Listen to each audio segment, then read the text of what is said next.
अस्सलाम वालेकुम। सेनेट में इलेक्शन जिसमें हुकूमती हिमायत याफ्ता उम्मीदवार हफीज़ शेख जिनको नाकामी का सामना करना पड़ा और पीडीएम के जो हिमायत याफ्ता थे यूसुफ रज़ा गिलानी वो जीत चुके और उसके फ़ौरी बाद वज़ीर-ए-आज़म की तरफ से एतमाद का वोट लेना जिसे बाखबर हल्के जो है बड़ा वह हैरान कुन समझ रहे हैं। अभी लेटेस्ट सूरत हाल क्या है? सेनेट में अभी चेयरमैन सेनेट के इलेक्शन होने हैं। उसमें क्या सूरत हाल पैदा होती है, उस वाले से इस वक्त हमारे साथ मौजूद हैं सदर हज़ारा यूनियन ऑफ जर्नलिस्ट और पार्लियामेंट और कौमी असम्बली को स्पेशल कवर करने वाले सीनियर सहाफ़ी हैं, सीनियर तजिया नगार हैं जनाब तैमूर जदून साहब। ये हमारी खुशकिस्मती है कि आज उन्होंने हमें स्पेशल टाइम दिया।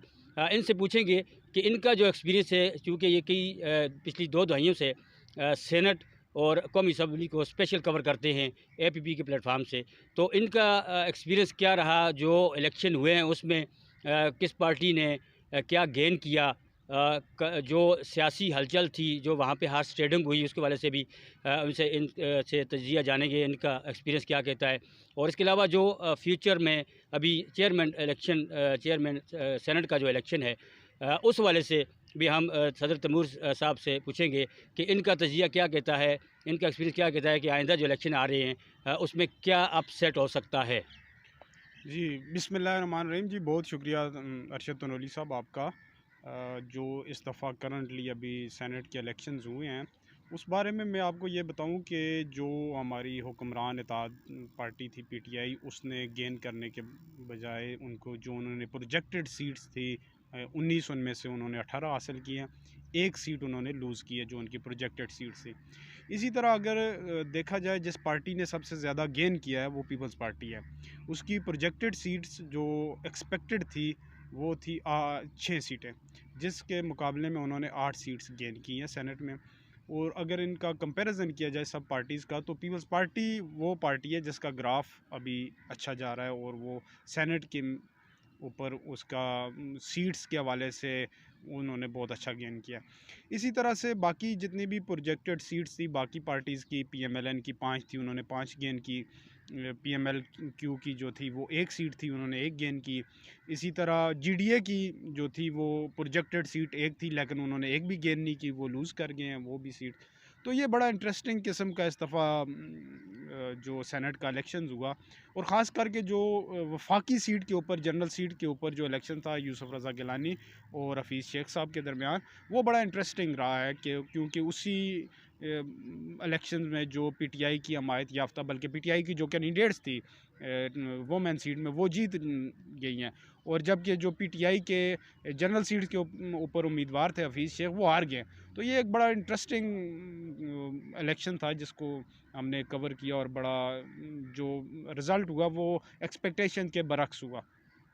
तो इसी तरह अभी जो इलेक्शंस 12 मार्च को चेयरमैन सेनेट के होने जा रहे हैं, तो पीडीएम ने जो अनाउंसमेंट की है उनकी तरफ से जो है यूसुफ रज़ा गिलानी चेयरमैन के उम्मीदवार है, और साथ ही उनकी तरफ से गफूर हैदरी जो है वो डिप्टी चेयरमैन के उम्मीदवार है। लेकिन अब जो इंटरेस्टिंग चीज़ है कि अब मुकाबला देखा जा रहा है सादक संजरानी और चेयरमैन जो अभी करंट चेयरमैन है सेनेट के, उनके दरमियान और यूसुफ रज़ा गिलानी के दरमियान।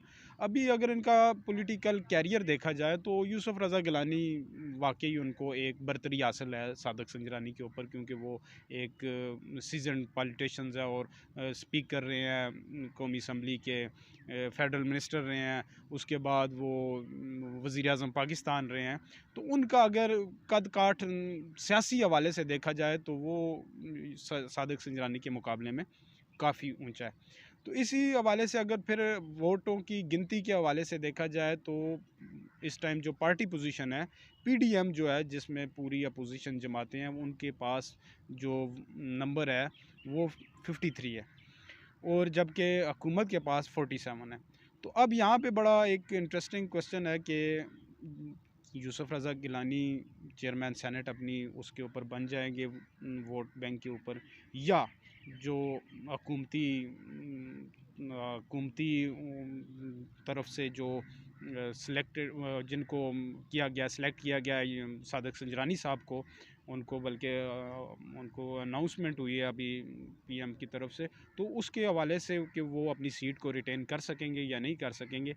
लेकिन चूँकि ये मुकाबला बड़ा इंटरेस्टिंग होगा, तो इंशाल्लाह 12 को देखते हैं कि क्या होता है। सादिक संजरानी साहब का अभी करंट बयान आया था कि मैं हर सूरत इलेक्शन जीत जाऊँगा, हमारे पास स्ट्रेंथ मौजूद है। आप क्या समझते हैं कि मुकाबला जो है, चूँकि दूसरी तरफ पीडीएम का इत्तेहाद है और एक तरफ अकेली हुकूमत है, तो आप इसको किस नज़र से देखते हैं? और दूसरा, वज़ीर-ए-आज़म ने जो इत्तेमाद का वोट लिया, क्या आया वो इत्तेमाद का वोट लेना बनता था? क्योंकि कुछ हलकों की तरफ से आ रहा है कि ये जल्दबाजी में ये फ़ैसला किया गया। देखिए जी, प्राइम मिनिस्टर का जो एतमाद का वोट लेना की जहाँ तक बात है, तो वो मेरे नज़दीक बहुत अच्छा डिसीजन था, क्योंकि यूसुफ रज़ा गिलानी जो जीते हैं, तो उसके बाद जो हुकूमती हलकों में, बल्कि दूसरे भी जगहों पे ये बातें हो रही थी कि हुकूमत की पोजीशन जो है वो पार्लियामेंट में कमज़ोर हो गई है। लेकिन जो इमरान खान ने डिसीजन लिया, और पिछली दफ़ा से उनकी 2 वोट्स ज़्यादा हुई हैं, 178 वोट्स उन्होंने लिए हैं, और ये उनका बहुत अच्छा डिसीजन था। इस एतमाद का वोट लेने के बाद जो हुकूमत की पोजीशन थी वो मज़बूत हुई है मेरे नज़दीक। तो और ये उनका फ़ैसला, मैं समझता हूँ कि इमरान खान के एतमाद का वोट लेने का फ़ैसला बहुत अच्छा था। अच्छा, आप काफ़ी अरसे से सेनेट और कौमी असम्बली को कवर करते हैं। इससे पहले भी इलेक्शन होते रहे, सेनेट के भी, कौमी असम्बली के भी। तो गुज़श्ता इलेक्शन की निस्बत ये जो मौजूदा इलेक्शन हुए हैं, इनको आप किस तरह से देखते हैं? इनमें क्या डिफ़रेंट नज़र आया? देखिए जी, इस दफ़ा के जो इलेक्शंस हुए हैं, कि जिस तरीके से इमरान खान साहब, बल्कि जो हुकूमती जितने भी अरकान थे, जो कैबिनेट के मेंबरान थे, वो ये कह रहे थे कि ये इलेक्शंस में आर्स ट्रेडिंग होती है, और वाकई ये सेनेट के इलेक्शंस में आर्स ट्रेडिंग बहुत ज़्यादा होती है। क्योंकि नंबर गेन जो होता है, कि जिस पार्टी की जितनी प्रोजेक्टेड सीट्स होती हैं, वो ये इस तरह नहीं होता कि एक पार्टी ने सेनेट में से 20 ले लेंगे, दूसरे 25 ले लेंगे। ये गिनी चुनी सीट्स होती हैं, और पता होता है कि कौन सी पार्टी कितने सेनेटर्स मुंतखब करती है। लेकिन इसके बावजूद अगर सेट बैक होता है, अगर जो प्रोजेक्टेड सीट्स थी हुकूमत के पास 19, उनमें से वो 18 लिए, तो इसमें डेफिनेटली आर्स ट्रेडिंग हुई है, और उन्होंने इसके ऊपर आर्स ट्रेडिंग की गई है, तब उनकी सीट्स कम हुई। इसी तरह जीडीए की प्रोजेक्टेड सीट एक थी, लेकिन उनको कुछ भी नहीं मिली। इसी तरह पीपल्स पार्टी के पास जो प्रोजेक्टेड सीट्स उनकी 6 थी, उन्होंने 8 लिए।